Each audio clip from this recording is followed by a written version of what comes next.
Everyone, एक बार फिर से आपका अपने यूट्यूब चैनल मैथ्स विद चंदन में स्वागत है। दोस्तों, आज हम सीखने जा रहे हैं Maharashtra state board standard 7th का जो मैथ्स का 9th चैप्टर है, direct proportion and inverse proportion. तो सबसे पहले हम डायरेक्ट प्रोपोर्शन क्या होता है एंड इनवर्स प्रोपोर्शन क्या होता है वो सीखेंगे। ठीक है, तो मैं आपके सामने कुछ एग्जाम्पल लिखता हूँ। ठीक है, मान लो कि आप किसी शॉप पे गए, आप क्या करते हो 1 kg शुगर बाय करते हो और आपको उसका कॉस्ट कितना पड़ता है, 40 रुपीज़ पड़ता है। ठीक है, अगर 1 kg शुगर आपको 40 रुपीज़ में पड़ रहा है तो 2 kg कितने में पड़ेगा? सिंपल सी बात है, 2 kg क्या होगा, जस्ट डबल हो जाएगा प्राइस, तो ये क्या हो जाएगा, 80 रुपीज़ हो जाएगा। ठीक है, इसी तरीके से 3 kg शुगर क्या हो जाएगा आपका, 120 रुपीज़ में। ठीक है, अगर आप देखोगे तो 1 kg शुगर आपको 40 रुपीज़ में मिल रहा है, 2 kg शुगर आपको 80 रुपीज़ में मिल रहा है और 3 kg शुगर आपको 120 रुपीज़ में मिल रहा है। मतलब क्या, अगर आपका क्वांटिटी इंक्रीज हो रहा है तो उसका प्राइस भी क्या हो रहा है, इंक्रीज हो रहा है। 1 kg हमें 40 में मिल रहा था तो 2 kg 80 में मिल गया, तो 3 kg 120 में। मतलब एक क्वांटिटी इंक्रीज हो रही है तो दूसरी क्वांटिटी भी क्या हो रही है, इंक्रीज हो रही है। ये हमारा क्वांटिटी है, ये इंक्रीज हो रहा है तो ये वाली क्वांटिटी भी क्या हो रही है, इंक्रीज हो रही है। ठीक है, मैं इस तरीके से आपको इंक्रीज के सिंबल के हेल्प से मैं आपको इस तरीके से बता रहा हूँ कि ये हमारा इंक्रीज हो रहा है तो दूसरा क्वांटिटी भी क्या हो रहा है, इंक्रीज हो रहा है। ठीक है, तो अब अगर मैं 1/40 का रेशियो निकालता हूँ तो 1/40 फर्स्ट 1 kg शुगर का 1/40 आएगा। अगर मैं 2/80 लिखता हूँ तो 2/80 का भी अगर आप सिंप्लीफाई करोगे तो 2 1 जा 2 और 2 4 जा 8 और ये क्या आ जाएगा, 1/40 आ जाएगा। ठीक है, अगर आप 3 kg का करते हो तो क्या होगा, 3/120। ठीक है, तो 3 को अगर आप सिंप्लीफाई करोगे तो 3 1 जा 3 और 3 4 जा 12, तो कितना आ जाएगा, 1/40। मतलब आप देख रहे हो 1 kg का 40, 2 kg का 80, 3 kg का 120, बट अगर आप उसका रेशियो निकाल रहे हो तो वो सभी का रेशियो जो है 1/40 ही आ रहा है। ठीक है, तो इसी को हम क्या बोलते हैं, कांस्टेंट बोलते हैं। ठीक है, तो ये हमारा कांस्टेंट क्या हो जाएगा, इस केस में कांस्टेंट क्या हो जाएगा, 1/40 हो जाएगा। तो मतलब आपको डायरेक्ट प्रोपोर्शन अगर मैं बोलूँ कि सिंपल लैंग्वेज में आप कैसे समझोगे, तो आप ये ध्यान में रखना कि अगर हमारी एक क्वांटिटी इंक्रीज हो रही है तो दूसरी क्वांटिटी भी क्या होगी, उसके रिस्पेक्ट में इंक्रीज होगी, बढ़ेगी। तो वो हमारा कैसा प्रोपोर्शन होगा, वो हमारा डायरेक्ट प्रोपोर्शन होगा। ठीक है, चलिए अब हम कुछ एग्जाम्पल इनवर्स प्रोपोर्शन के देख लेते हैं। ठीक है, मान लीजिए कि आप बाइक चला रहे हो। ठीक है, आप बाइक चला रहे हो 50 किलोमीटर पर आवर की स्पीड से, 50 किलोमीटर पर आवर की स्पीड से। ठीक है, आपकी ये स्पीड है और आपको किसी एक पर्टिकुलर डिस्टेंस पर पहुंचने में कितना टाइम लगता है, आपको मान लो कि 4 आवर्स लगते हैं। ठीक है, मान लो कि 4 घंटे लगते हैं। 50 किलोमीटर की स्पीड से आप जो है बाइक चला रहे हो और एक पर्टिकुलर डिस्टेंस ट्रैवल करने के लिए आपको कितना टाइम लग रहा है, 4 आवर लग रहा है। तो अगर मैं स्पीड को बढ़ा देता हूँ, ठीक है, अगर मैं 50 किलोमीटर है तो मैं अगर 100 किलोमीटर पर आवर स्पीड कर देता हूँ, तो अगर मेरी स्पीड बढ़ गई तो टाइम, सिंपल सी बात है, टाइम क्या होगा, कम लगेगा। तो 50 किलोमीटर अगर मैं 4 आवर्स में कंप्लीट कर रहा हूँ, 50 किलोमीटर की स्पीड से मैं चल रहा हूँ तो 4 आवर में कंप्लीट कर रहा हूँ, तो 100 किलोमीटर पर आवर की स्पीड से मैं जब चलूँगा तो मुझे टाइम कितना लगेगा, 2 आवर्स लगेगा। ठीक है, टाइम क्या हो जाएगा, हाफ हो जाएगा। क्यों? क्योंकि मैंने स्पीड को क्या किया, डबल किया, तो टाइम मेरा क्या हो जाएगा, हाफ हो जाएगा। ठीक है, अगर आप एक क्वांटिटी को क्या कर रहे हो, इंक्रीज कर रहे हो, तो दूसरी क्वांटिटी क्या होगी, डिक्रीज होगी। देखो 50 किलोमीटर के लिए 4 आवर लगा तो 100 किलोमीटर के लिए 2 आवर लगा। तो मतलब अगर मेरी एक क्वांटिटी इंक्रीज हो रही है, मतलब बढ़ रही है, तो दूसरी क्वांटिटी क्या होगी, डिक्रीज होगी। ठीक है, तो इस तरीके से आपका क्या होता है, इनवर्स प्रोपोर्शन होता है। ठीक है, यहाँ पे स्पीड हमारा क्या है, इंक्रीज हो रहा है और हमारा जो टाइम है वो क्या हो रहा है, डिक्रीज हो रहा है। ठीक है, तो एक क्वांटिटी बढ़ गई, दूसरी क्वांटिटी कम हो गई। तो ये हमारा जो एग्जाम्पल हुआ वो किसका एग्जाम्पल है, इनवर्स प्रोपोर्शन का। ठीक है, हम प्रैक्टिस सीट 37 सॉल्व करते हैं। फर्स्ट क्वेश्चन जो दिया गया है वो है, if 7 kg onion cost ₹140, how much must be पे फॉर 12 kg ओनियंस। मतलब क्या बोला है आपको क्वेश्चन में कि अगर आप 7 kg ओनियन को बाय करते हो तो उसका कॉस्ट कितना आपको पड़ता है, 140 रुपीज़ पड़ता है। तो आप कितने रुपए पे करोगे, कब, जब आप 12 kg ओनियन को बाय करोगे। ठीक है, तो मैं आपको पहले समझा देता हूं कि 7 kg जो ओनियन है उसका कॉस्ट कितना है, 140 रुपीज़। ठीक है, और आपका 12 kg ओनियन का कॉस्ट आपको फाइंड आउट करने को बोला है। तो इस क्वेश्चन में हम क्या करेंगे, जो हमें फाइंड करना है उसको हम क्या करेंगे, x एज्यूम कर लेंगे। ठीक है, तो 7 kg ओनियन का कॉस्ट 140 रुपीज़ है तो 12 केजी ओनियन का कॉस्ट कितना हो जाएगा आपका एक्स रुपीज़ हो जाएगा, ठीक है। तो अभी इसको हमें सॉल्व करना है, तो स्टेटमेंट हम कैसे लिखेंगे देखिए। तो let the cost of 12 kg onion be x rupees, ठीक है। तो हमने 12 केजी ओनियन का प्राइस कितना ले लिया, उसका कॉस्ट कितना ले लिया, एक्स रुपीज़ ले लिया। अब अगर आप ध्यान से क्वेश्चन को समझोगे तो यहाँ पे 7 केजी ओनियन की प्राइस कितनी है, 140 रुपीज़ है। तो 12 केजी ओनियन का प्राइस और ज़्यादा होगा 140 रुपीज़ से। क्यों? क्योंकि यहाँ पे जो है उसकी क्वांटिटी इंक्रीज हो रही है, तो उसका कॉस्ट भी क्या होगा, उसका वेट इंक्रीज हो रहा है तो उसका कॉस्ट भी क्या होगा, इंक्रीज होगा। तो जब हमारे पास कोई एक क्वांटिटी इंक्रीज होती है, अगर दूसरी क्वांटिटी भी इंक्रीज हो तो हमारा वो प्रोपोर्शन कैसा होता है, डायरेक्ट प्रोपोर्शन में होता है। तो ये हमारा जो क्वेश्चन है वो कैसे प्रोपोर्शन में है, डायरेक्ट प्रोपोर्शन में है, ठीक है। तो वो लिखते हैं the weight of onions and cost of onions are in direct proportion, ठीक है। किस प्रपोर्शन में है, डायरेक्ट प्रपोर्शन में है।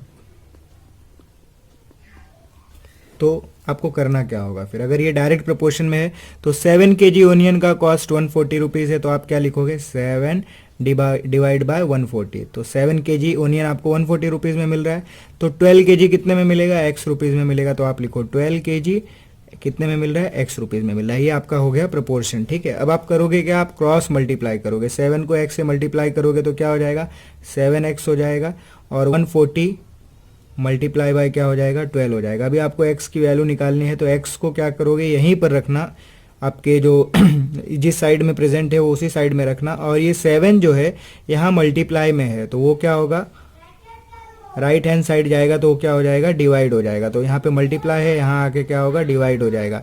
तो अब 7 का टेबल आप रीड करो, 7 1 7 होता है, 7 2 क्या होता है, 140 होता है, 7 2 14 होता है, और ये 0 का 0 आ जाएगा। तो x की वैल्यू क्या आ गई, x is equal to what, 20 into 12, ठीक है। तो x इज इक्वल टू कितना हो जाएगा, 12 2 24 होता है, तो 240 रुपीज़ आपका क्या आ जाएगा, कॉस्ट आ जाएगा। कितने केजी ओनियन का, 12 केजी ओनियन का, ठीक है।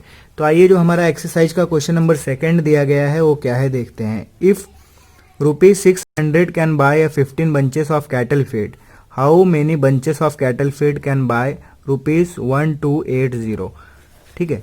तो क्वेश्चन में क्या दिया है कि आपको कितना रुपए कॉस्ट पड़ रहा है, 600 में आप कितने बंचेस को बाय कर रहे हो, 15 बंचेस को बाय कर रहे हो, तो आप कितने रुपीज़ में कितने बंचेस आप बाय करोगे 1280 रुपीज़ में, ठीक है। तो इसको भी हम उसी तरीके से सॉल्व करेंगे।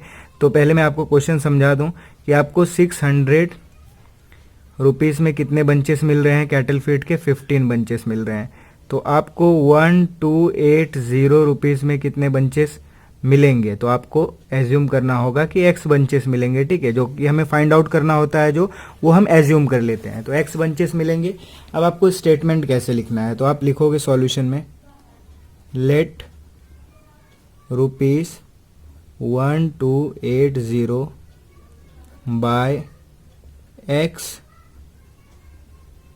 बंचेस ऑफ कैटल फीड, मतलब 1280 रुपीज़ में आप कितने बंचेस बाय करोगे, x bunches of cattle feed buy करोगे, ठीक है। अभी ये कैसे प्रोपोर्शन में है देखिए, 600 में अगर 15 बंचेस मिल रहा है तो 1280 में कितना मिलेगा।